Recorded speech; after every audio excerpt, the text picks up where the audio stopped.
I had the opportunity to speak to Mike Brannon with Roseda Farms about the quality of their beef, and here's what he said.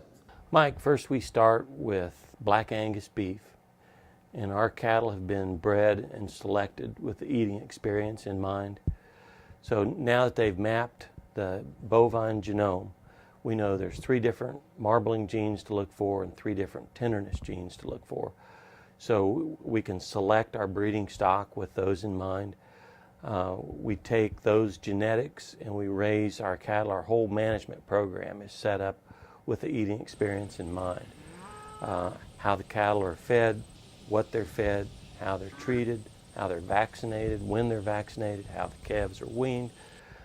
We do not use any hormones or artificial growth enhancers, because not only do most consumers not want all those extra hormones in the beef, but those hormones, although they make the cattle grow faster and more efficiently, they make the meat tougher as well. So we just don't do it. We finish up by dry aging our beef. We dry age the beef in its entirety, and that way even our steak burgers have that dry aged steak flavor.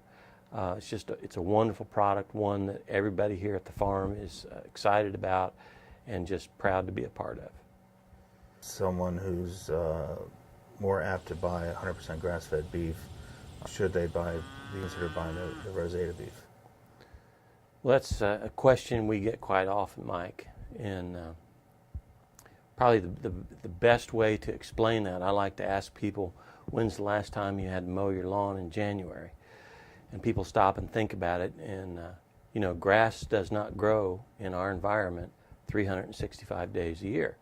And not only that, it does not grow to meet the animal's nutritional requirements in every stage of the animal's life 365 days a year.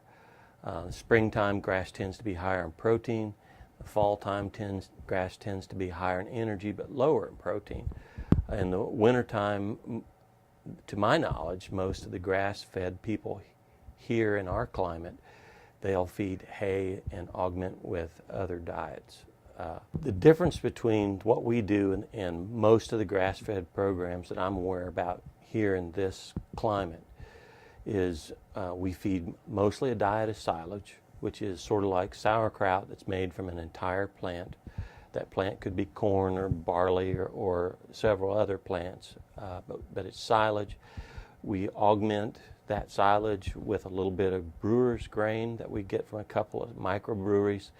It's essentially grain that if we didn't feed it out to the animals, it would end up in the landfill, so we feel like we're having a positive impact there. But the animals get enough grain to balance the diet to meet their nutritional needs. That's the bottom line here. As a result of that, they go to town about a year younger than the cattle in the grass-fed programs. If you think about it, Mike, nobody mows their lawn in January in this area. Grass does not grow 365 days a year. Cattle have to eat 365 days a year. You can't put them on the shelf until you're ready to pull them out next spring. More and more recent research has shown that animals that receive a balanced diet like this have a much smaller negative impact on the environment. If you think about it, they're going to town a year sooner than grass-fed animals, and people just prefer the taste as well. How would you consider the difference between the Roseda beef and the beef you buy in big chain grocery stores, commercially raised? Well, Mike, Roseda beef is quite a bit different than the factory farm beef in that we're local.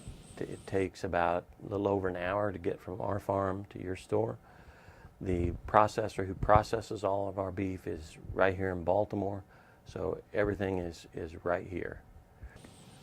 Our beef is some of the best beef you can buy.